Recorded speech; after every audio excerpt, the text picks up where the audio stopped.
今日咧就有請石頭同我哋講兩單大家都好關心嘅國際新聞啦。石頭你好啊，真之好，大家好。係啦，首先我哋關注下呢個英國首相施紀賢咧，即係宣布辭職，係呢個都係今日最大嘅新聞。雖然前幾日已經有預測佢會辭職，但佢真係即係話即係落實咗辭職，仲係搶先發布添。我哋睇下各個國家嘅反應，亦都係關心下世界盃即係嗰啲足球即明星嘅表現。聽講啊，美斯被中共封殺緊個，所以我哋講下呢啲 hot news 啊。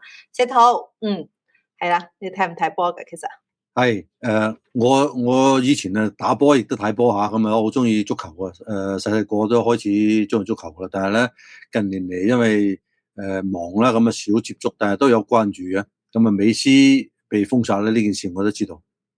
係啦，即係我今朝咧仲問咗下啲香港球迷，你知香港人咧就真係超級球迷噶啦。不過佢哋以前就係英超多，而家世界盃咧問咗一啲朋友咧，話今年話邊個最 hot？佢話都係美斯喎。佢話一場咧日3個球，即係呢個紀錄暫時冇人破咗，仲可能有人平咗。但呢啲大新聞咧，你就咁樣睇喎，話啲手機睇唔到噶喎。我而家就係睇唔到美斯喺華語嘅媒體，特別香港同埋中國媒體入邊睇唔到美斯得獎嘅新聞喎，你話奇唔奇怪咧？如果按照嚟講嘅話咧，正常嚟講吓就係好奇怪噶啦，因為其實咧美斯喺華人嘅圈中咧都相當之受歡迎嘅吓，咁就算係中國大陸嘅話咧都係相當之受歡迎嘅。咁但係被封殺咧，最主要我諗到嘅咧，當然就係2024年美斯隨住邁阿密嘅呢個球隊嚟香港做呢個友誼賽啦。其實就係當時香港嘅經濟唔掂，咁啊想整一場球賽啦，等香港嘅經濟好啲咁樣嚇。咁當然美斯喺邁阿密，咁當然係請美斯嚟呢個撐下場啦咁樣。咁嚟咗之後咧，結果嘅後果咧就相當之差，原因就係美斯唔單止冇上場，咁連最後嘅呢個影相咧都撩咗佢。咁你咁諗下，你咁中共你唔係呢一次封殺咧，好可能就係呢個原因啦。我相信係。咁佢點封殺咧？聽講就係話即係嗰啲所有嘅央視咧，佢哋就係報道話呢個人就唔提得。所以你而家你睇到咧，好似關於中國大陸嗰度咧，美斯嗰啲特寫講美斯得獎嗰啲新聞係冇嘅。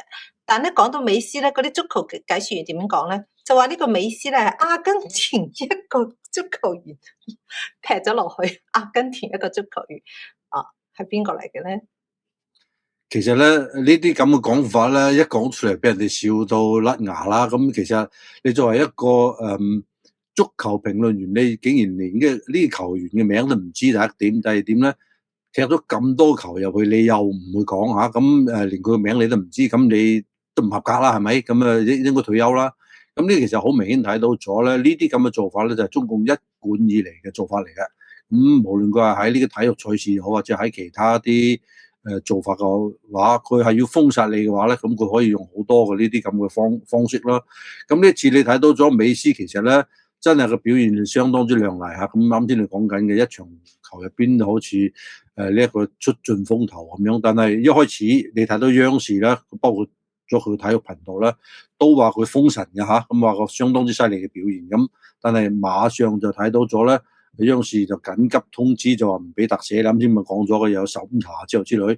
跟住我哋而家睇到咗，自從佢呢一次喺央視報導咗一次之後咧，其他嘅消息已經冇晒㗎啦。咁喺好多華語嘅呢個同中共有關嘅呢啲圈子入邊咧，基本上都冇晒呢啲咁嘅事情啦。咁作為如果中國大陸嘅球迷嚟講嘅話咧，其實都應該抗議先啱嘅，因為其實咧你講緊中共咪成日講緊咪友誼第一，比賽第二嘅，係咪？咁你連友誼都冇，咁講咩比賽啊？